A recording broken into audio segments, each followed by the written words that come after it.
And we are back, everybody! Schmoedown All Access! It feels like it's been forever. Really happy to be back. Love doing this show. And we only have a small panel to welcome us back. But, you know, he's been here for a long, long time. He loves coming on the show. Love having him on the show. It is the wrestling trivia champion, the IG Commish. He is James, the King of Hearts, Schmo. How are you doing, James? Woo! I'm doing good, little boat. It's a good day to be back. It's a great day to be a Schmoedown fan. Holy crap, what a premiere we had. Yeah. A lot of fun, a lot of craziness, a lot of insanity, but all at the same time. A lot of movie trivia and a lot of fun. So couldn't ask for more. Yeah, definitely. It was a great live show. Really looked like it was a whole lot of fun. Yeah, I should say hello. I'm Caleb Littleboat Boatman. I didn't introduce myself at the beginning, but let's get to the matches because that's what we're all here for. So, starting off, you had a clash of two newer rookies facing off. Two people who were very active in the fan community before they got called up to the big leagues.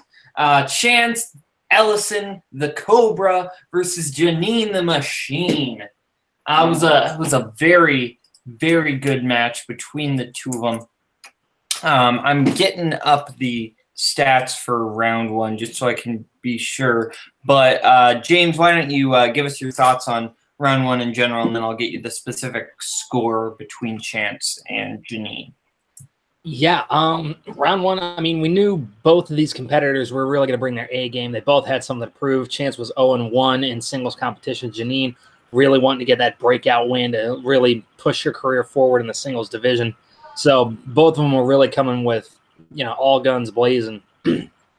Yeah. Going in, I knew like they were neck and neck for the majority of round one, which I thought was really cool to see. It shows that Janine doesn't just sit and rest on her laurels.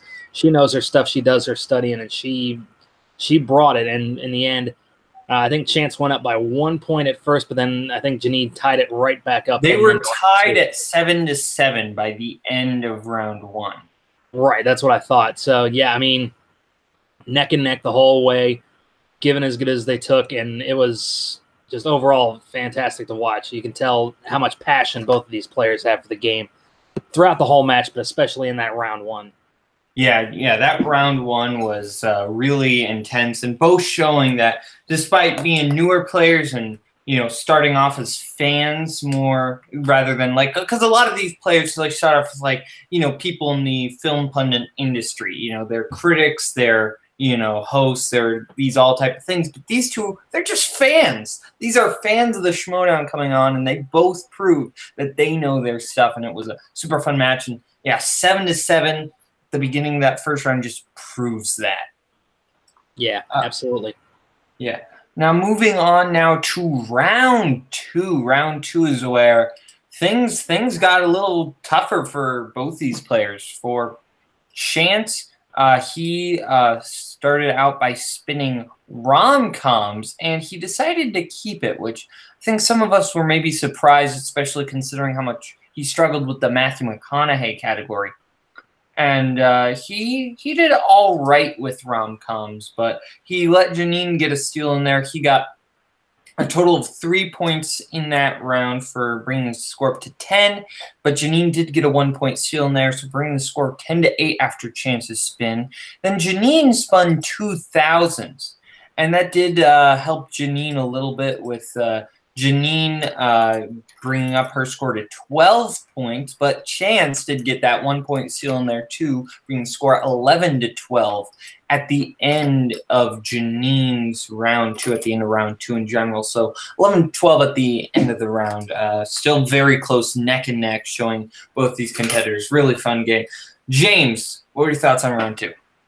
Yeah, round two was definitely interesting, like you said, with Chance sticking with romantic comedies, knowing number one, not knowing exactly how good he was in that category, and number two, knowing how good Janine Machine is in that category. So definitely a really interesting risk to take there.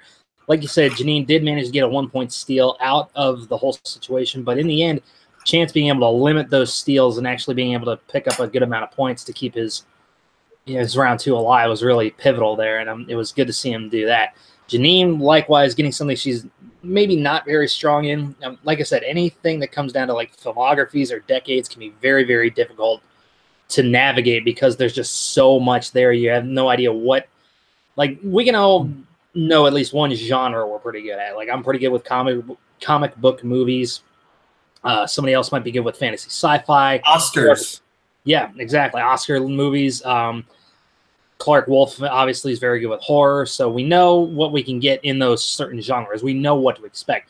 But when you're talking about a decade or filmography, but specifically a specific decade of movies, there's so much that's encompassed there from across so many different genres, and you have no idea what kind of question they could ask in that capacity either, because they could ask, what film that came out in 2000 something or other got nominated for this award and won it or anything like that. So even within those decades, you can get so many other like movie release dates or any other kind of question that comes up there. So that's a difficult one to navigate. But considering Janine came out with a 1-point lead heading into that round 3, just showed that she navigated it well, she played the game well, and she hung on to her lead there. So yeah, any decade-based category is going to be very tough, like you say, James. Because you've got so many different variables, so many different things. So it is always tough because sometimes you could get lucky and you get all those ones that you know from the 2000s, or it's just questions from movies you haven't seen, stats that you don't know. It's really a toss-up for those decade categories. And yeah, I was really surprised that Chance stuck with romantic comedies because we really haven't seen him excel in that. And like you said, we've seen Janine. We know that is her like primary strength. So it was very, very surprising that Chance did stick with it.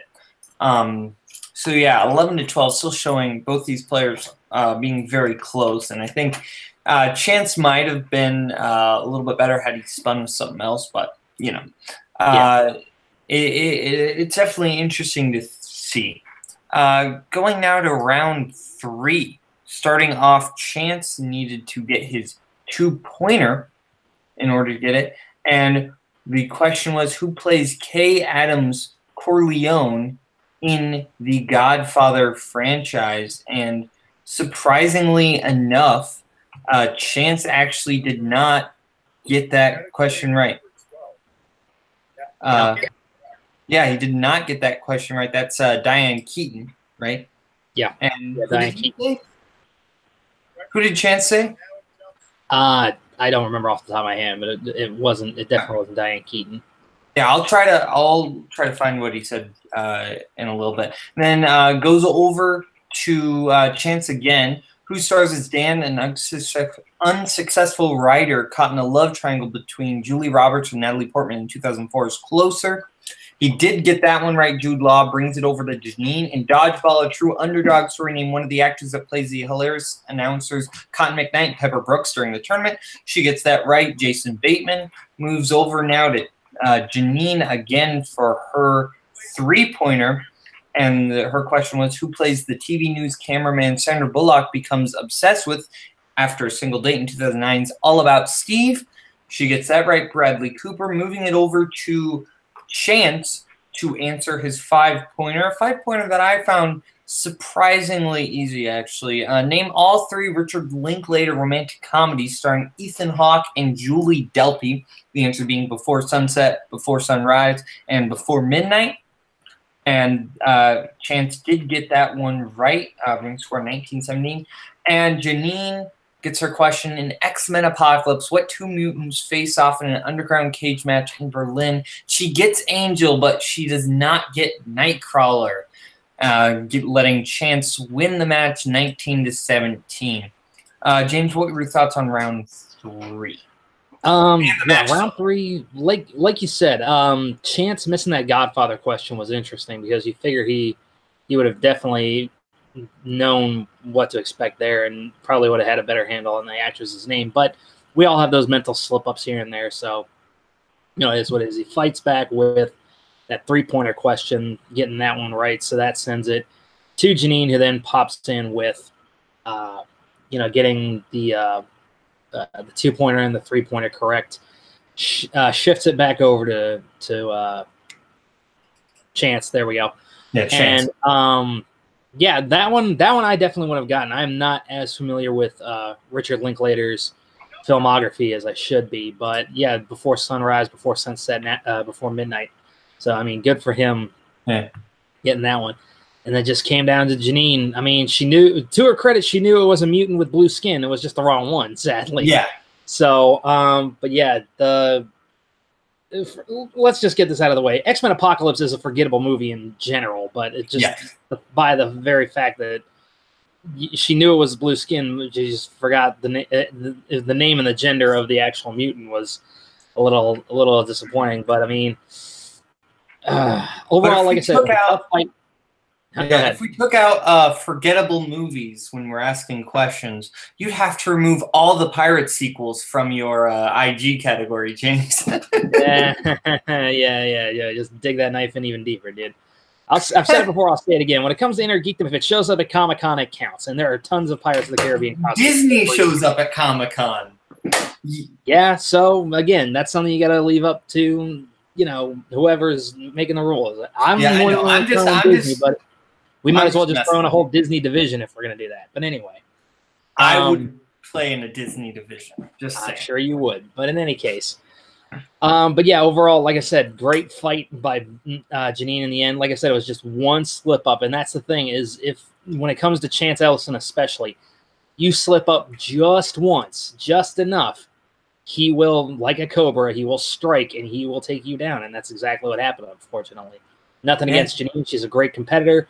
Love seeing her do well in the Schmoedown. It's an inspiration to all of us reactors and hopefuls who want to be a part of the Schmoedown, who will most likely never be able to. But overall, one way or the other, Chance Ellison comes out with a victory.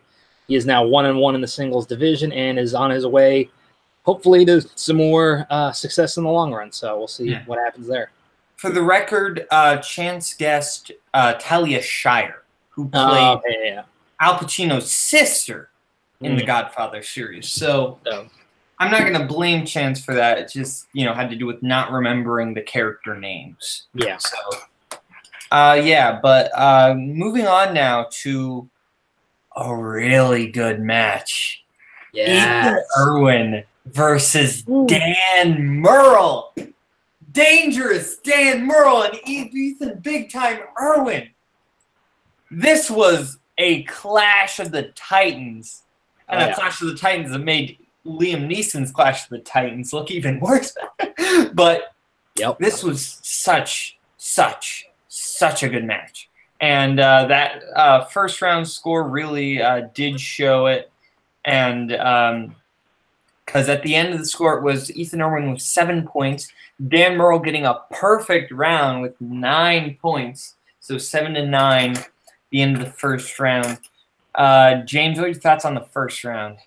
I mean, what else can you say? Dan Murrell doing Dan Murrell things. I mean, just running the table, every single question correct, including the bonus.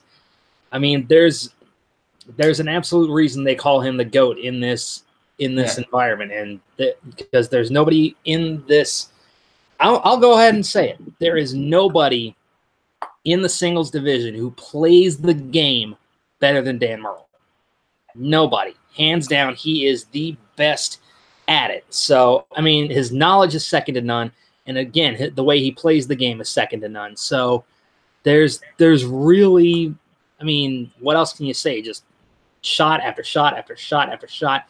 Granted, they were neck and neck for a while, but again, it's like the same thing I said with Chance. You slip up even once, Dan Murrell's going to take the lead there, and that's exactly what happened to Ethan Irwin in round one. Credit to him. He hung in there for as long as he could, but it just took one or two little mental mistakes, and bang, right up there. Yeah. That first round shows that these are two titans of trivia. These are two of the best players. Ethan Irwin coming in, becoming the champ just after 1 year of play, winning the belt on his rookie year. So impressive. But Dan still making a comeback here, because let's admit it, Dan did not have the best 2018.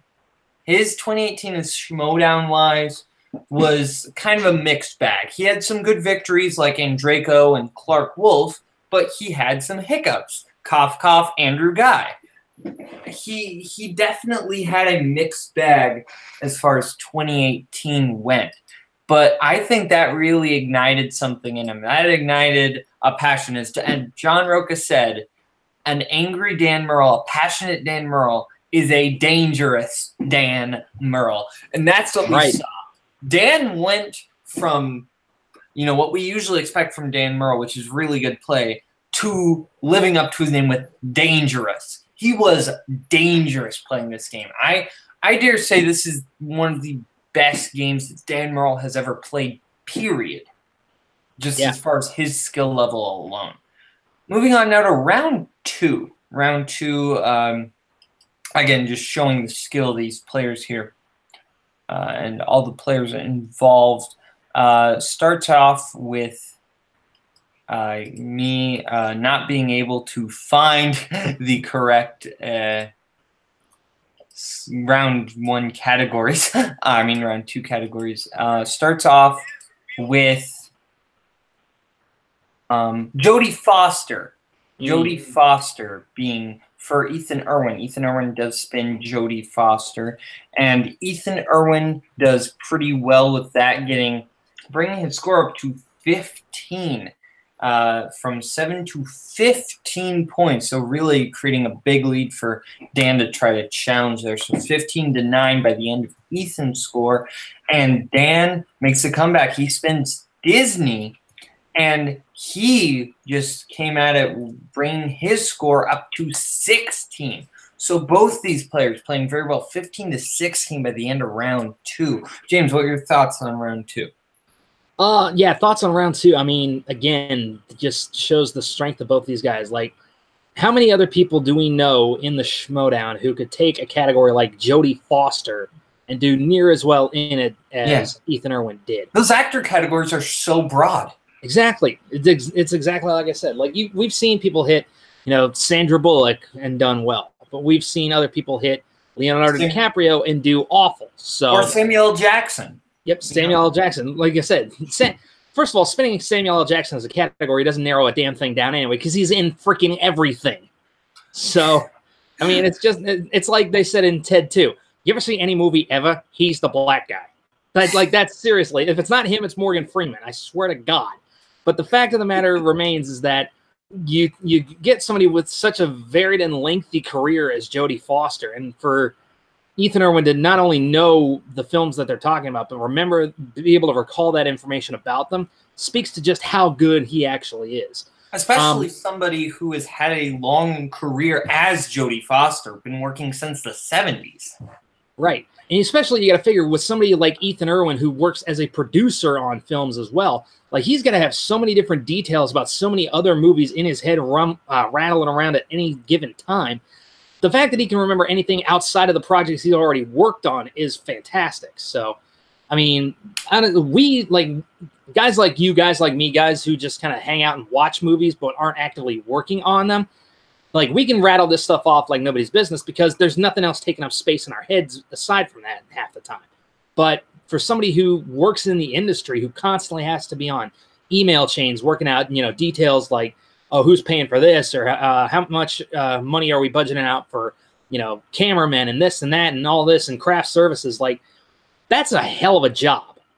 And so in order to have all of that going on in his head, as well as maintaining his movie knowledge, I can't say enough. Ethan Irwin, you are one of the good ones as far as movie knowledge goes, because to be able to retain that much with everything else you do in your day-to-day life, I salute you, sir.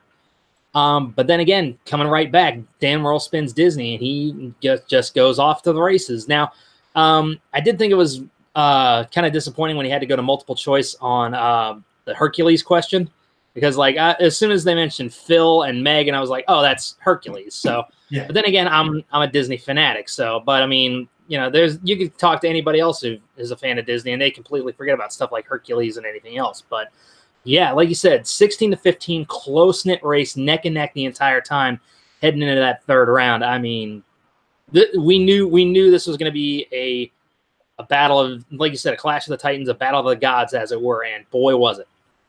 Yeah, as you know, I'm a big Disney fan, so I was a little surprised that Dan had to go to that multiple choice for Meg, because Meg is legitimately one of my favorite Disney characters ever. Right there with you, brother. Yeah. I mean, I won't say I'm in love is one of the best Disney songs. Especially, nobody ever talks about it. You asked me. What? Very underrated. I would agree. I would agree 100%. It's a very, very good song. Hercules has a pretty solid soundtrack, but I think that's my favorite out of all of them. Absolutely. But yeah, Disney. Dan Murrell still being very dominant in Disney, but that. Oh yeah, not taking anything away. Yeah, definitely. But Meg, that one question, I think just because Dan Murrell is such a titan, that gives us like this license to nitpick at these little tiny things. Yeah, because we expect so much, or our expectations are through the roof. Nobody's really gonna point that out if Josh McCouga misses it. Yeah, no, nobody would care if like somebody like a Josh McCouga or an Elliot Dewberry, or even I wouldn't say a Stacey Howard, but like somebody. I think Stacey Howard, we kind of Stacey would have gotten that, Disney. But I mean, like you look at what's the other guy who hangs out with Eric Zipper? Oh, Winston Marshall. Thank you. Yeah, I'd expect that from Winston or like McCouga or even Coy Jandreau. I'd expect that from, but not necessarily Dan Murrell. Yeah. Moving on now to round 3 and round 4. Round 3, both players get the category of thrillers for their betting round question, and the question was, who plays suspected kidnapper Alex Jones in Denis Villeneuve's Prisoners? And both of them get it right. Paul Dano, but Ethan Irwin bets 3 points. Murr only bets 2, so bringing the score 18-18 by the end of the round of the betting round. That goes over to the speed round, where both of them just go back and forth, bringing the score 21-20 for both competitors at the end of round 4. James, what are your thoughts on the betting round and the speed round? Yeah, again, the 2 rounds that can really make or break you in any Schmoedown, in my opinion, are round 2 and round 3, because if you get it, if you bet enough points but you get the question wrong, that's a huge swing in any direction for any player. So, and in this case, it just came down to a bet of 1 point, and Dan Murrell is neck and neck again with Ethan Irwin, because he was confident in the category, but it wasn't overly confident, and that kind of cost him there a little bit. But moving into that speed round, again, neck and neck and neck and neck. Another one that, whether you're prepared for it or not, it can still it's still a sink or swim moment, especially for somebody who's got quicker reflexes or anything like that, because we've seen people like Sam Levine or Clark Wolf or anybody else be absolutely deadly in that speed round. But these guys took their time, especially in the environment of the live crowd with so much noise going on. You'd really want to be 100% sure of what you're going to say and what the question is before you hit that buzzer. So I respect both of those guys for taking their time in that speed round to actually hear out the questions and know what their responses are going to be. So, but yeah, like you said, 21-20 heading into that final round. And it's at this point that, watching it, even though I'm not even involved in the match, I'm nervous because I have no idea which direction it's going to go, and I'm loving every second of it. Mm-hmm. Going now, or I'll give my thoughts. Round 3. That both of them. Irwin definitely did help himself there by betting 3 points there, going all in. Murrell, that tied it up, and then that speed round was just both of them. I don't think any of them didn't answer or missed a single question in that speed round. One of them got it every single time, I do believe. So just showing that these are 2 titans of the game. They knew their stuff. So yeah, moving now on to round 3. This is where it all comes down to. Murrell goes up first. Who starred as small-town man Tom Stahl in a History of Violence? Viggo Mortensen. Murrell gets that right. Going over to Ethan Irwin. Which teen star played the title character in Agent Cody Banks? being a child of the early to mid 2000s, I love that question. The answer was, of course, Frankie Muniz or Malcolm, and Malcolm in the Middle. Yep. Irwin does get that correct. Moves over to Merle in Pulp Fiction. Where did Brett buy his tasty burger that he shares with Sam Jackson? Merle does get that right. Big Kahuna Burger. That is a tasty burger. And Irwin goes over to, in the category of Hitchcock, goes over to Irwin for its three-pointer. Hitchcock's first cameo in a color film was in what movie with a one-word title? And Irwin guessed Frenzy, but the correct answer was actually Rope, one of my favorite Hitchcock movies. And then goes over to Dan Merle. Goes back over to Ethan Irwin. What 2000s animated film had the following tagline, "See our family and feel better about yours"? Irwin guessed Meet the Robinsons, and that was incorrect. That did let Merle win the match 23-25. And the correct answer for Irwin's 5-pointer was The Simpsons movie. James, what are your thoughts on round 3? Yeah, I mean, this is, like I said, this is the one where it comes down to the wire, back and forth until, again, Ethan Irwin makes that one mistake. That one mistake is what costs him. And then, of all things, The Simpsons movie, to fell the rising star that was Ethan Irwin, he falls prey to the John Roca curse of not being able to defend his championship even once. But yeah, like I said, take nothing away from either of these guys. Like I said, they're both fantastic players. They're both awesome competitors and have a wealth of movie knowledge. But in the end, it's like Highlander. There can only be one 3-time movie trivia Schmoedown champion, a member of the 5 Horsemen, Dangerous Dan Merle, baby. Suck it, Trebek. Exactly. In this case, suck it, Owen. Anyway. But yeah, I mean, it was great to see, Dan Merle back on his throne where he belongs. Cannot wait to see what this new season holds, especially with him sitting pretty at the top of the mountain. All I know is there's going to be a lot of people gunning for that belt, and there's going to be a lot of crazy matchups as a result of it, and I can't freaking wait.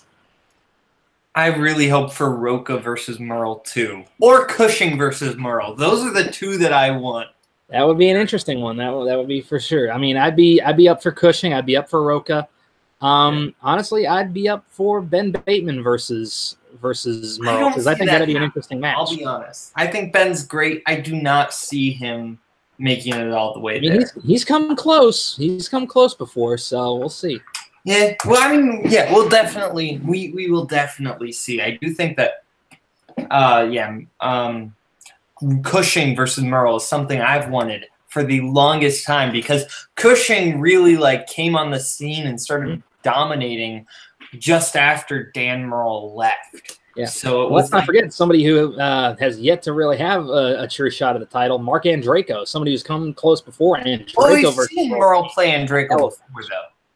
I'll say Andreyko versus Merle could be very, very interesting. Yeah, we have seen that before, though, just not in the title. Right, not for the title, exactly. Yeah. So, yeah, it would be interesting to see that go all the 5 rounds. We have seen Andreyko in a title before with Bibiani versus Andreyko 2. But, I do think my dream one is Cushing versus Merle, because I think those are 2 players who I've always wanted to see play each other. And I think I want to see Cushing make a comeback with singles, because she hasn't played there since she lost to Levine. Here's what this is probably something that's just more of a fantasy booking scenario. I'd like to see whoever the champion is at the time put the title on the line in the free-for-all. I don't ever see that happening, but that would be kind of awesome. Exactly. Like I said, that's just me going into fantasy booker mode there. Yeah. That would be very, very cool. Never going to happen. Probably not. Yeah. But it will definitely be interesting to see who wins the free-for-all, what else happens this season. We've got a lot of new elements in play. But Yeah, that match was intense. So good. Just two titans going up against each other. And it feels good for the belt to come home and rest on the shoulder of Dangerous Dan Murrell. He's the goat for a reason. Yep, yep. The one more thing I want to mention, at the end of the live event, Ben Bateman shows up. Or I should first say Christian Harloff is saying what he's going to do about Andrew Guy, since he's been causing all this, tackled Ben. He caused that havoc at the awards. And Christian says, I'm banning Guy for a year. And then Ben Bateman comes in with the Killers theme song coming in, playing on the the music coming in through the stereo, and he's like, no, Andrew Guy is a menace, but we need to stop him with a match, me versus Andrew Guy. Whether that's going to be singles or teams, we don't know yet. I want it to be teams because I really want to see who Guy's partner is, but I have a lot of people are saying it's JTE, and I do see that, but I really think it's going to be Paul Oyama. That's what I think it's going to be. Rookie player, definitely knows his stuff. I do think Paul Oyama is going to be Andrew Guy's partner, but could be JT, and that's the more popular, obvious pick. Yeah. So it could be JT. Yeah, I mean that's a possibility. I'm going to throw out a much more, and this may be a little bit more further out there guess, but based on something else that we saw from the Schmoedown Spectacular, I'm going to guess Robert Meyer Burnett. That's a possibility as well. Yeah. I actually think you could see JTE. Or no, that wouldn't be the case because RMB was burning Finstock's mask. So I don't think you could see Robert Meyer Burnett and JTE teaming up together unless they're setting up a storyline where JTE is actually betraying Finstock because of what happened with Who's the Boss. That could be it. But there's so many different possibilities that I can't wait to see when it comes to this. But what are your feelings on this match between Guy and Bateman? I'm digging it. Like I said, I've said for the long my biggest issue with Team Action. Well, I've had two issues with Team Action as of late. One is it looks like they literally pulled their freaking suits off of Ken dolls and just increased their size, but didn't go enough. But my second issue has been they're just colossal douchebags.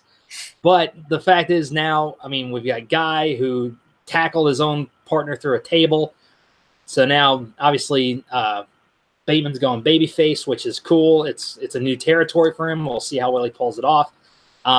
And you've got, a guy who has everything to prove against a guy who is, too cocky for his own good. So it's definitely going to make for an entertaining match regardless of what happens.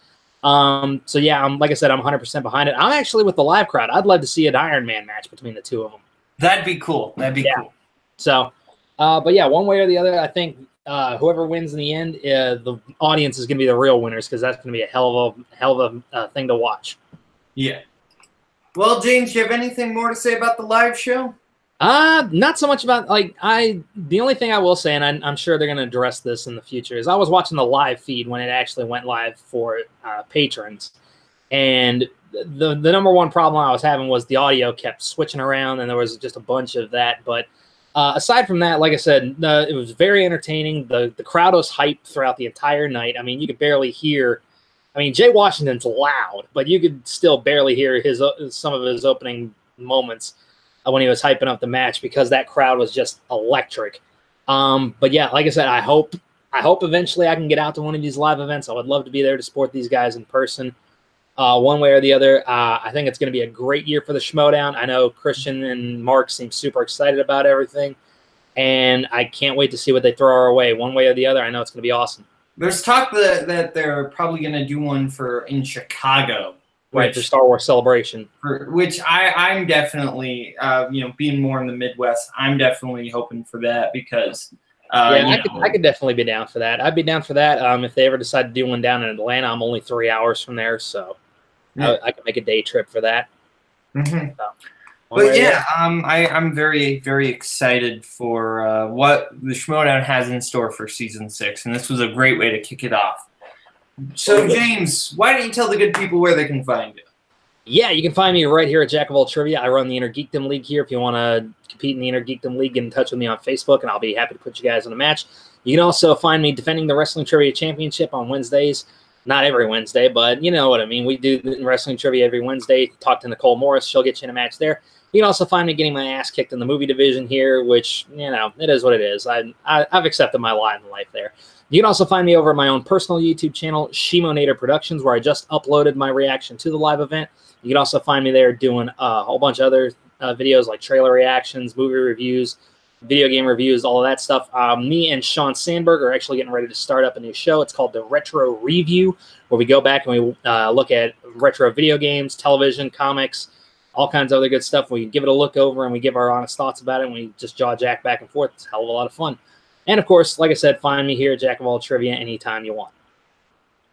Yeah, you can find me at YouTube, Caleb Boatman. I haven't posted there in a while, but I really do want to get back into doing that. I know I keep saying that, but I really do want to get back into posting on YouTube. I'm probably going to do some more Schmoedown reactions coming down the line. You can find me, on Facebook, Caleb Boatman, Twitter. Just search Caleb Boatman. You'll probably find me, but if you need the handle, it's at BCUS_I'm Batman. I made that when I was 12, so, don't hate for that, because I was 12 and cringy when I made that Twitter handle. You can find me... What? I said don't lie, you're still cringy. I mean, yes. Fair enough, but slightly less so. You didn't know me when I was 12. I was a lot more cringy. But yeah, you can find me playing trivia here on Jack of All Trivia in the IGN movie and team division. You can find me hosting my new show, Burns and the Boatman Talk, with my good friend Jay Burns. Our last episode, we just counted down the top 10 animated movies, and before that, we talked about the Oscar nominations. So lots of good fun, lots of laughs to be had there. Check that out. This has been Schmoedown All Access. I am your host, Caleb Little Boatman. That is James King of Hearts Shimo, signing off.